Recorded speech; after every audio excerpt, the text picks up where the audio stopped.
In order for your light to be effective, you're going to have to go into the darkness.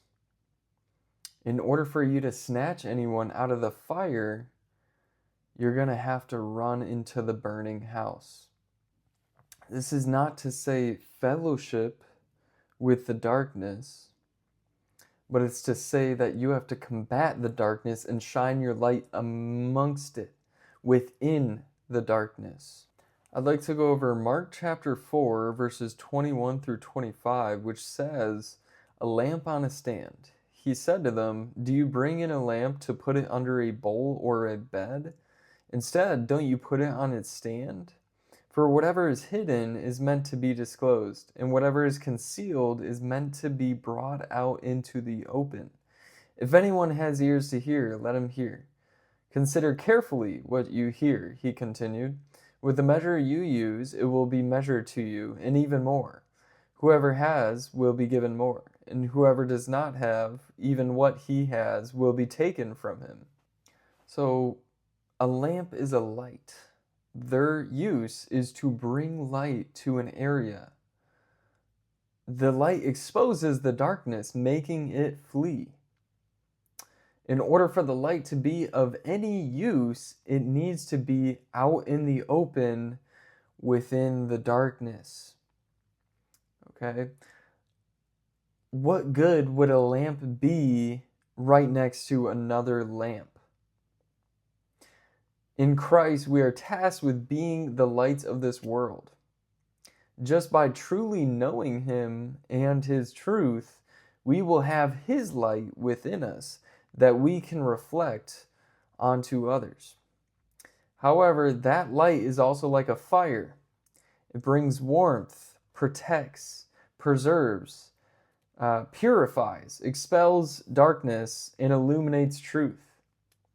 This fire is not meant to be caged but unleashed, just as the light is not meant to be hidden but seen. Let me ask you this: how can the light be seen if it's right next to another light, if it's not in the darkness? And so, no, this isn't to say, like I said, fellowship with the darkness, no, but go into the darkness, combat against it, and shine your light to expel it, to make it flee. Because the light we have within us is more powerful than that darkness. That is for sure. And then Jesus saying, "Consider carefully what you hear," shows He wants active listeners who apply His teachings, not just passive passerbys who don't really care. He then doubles down on that, saying, with the measure you use, it will be measured to you, and even more. Whoever has will be given more, and whoever does not have, even what he has will be taken from him. This is Him saying, those who are eager to seek the truth and listen will reap what they sow. They will find truth. They will find understanding.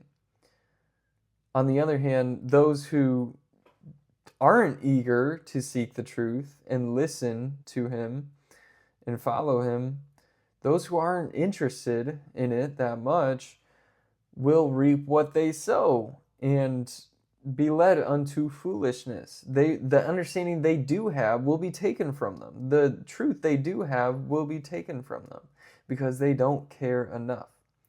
And they don't want to bring themselves into action, because action requires stepping into the darkness.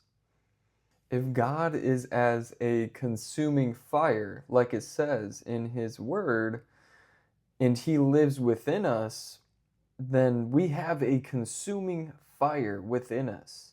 And that consuming fire is meant to expel darkness, illuminate the truth, and purify. And that's exactly what His Spirit does. But if we suppress that, and we sit on our hands and live in our flesh, then that fire will dim down.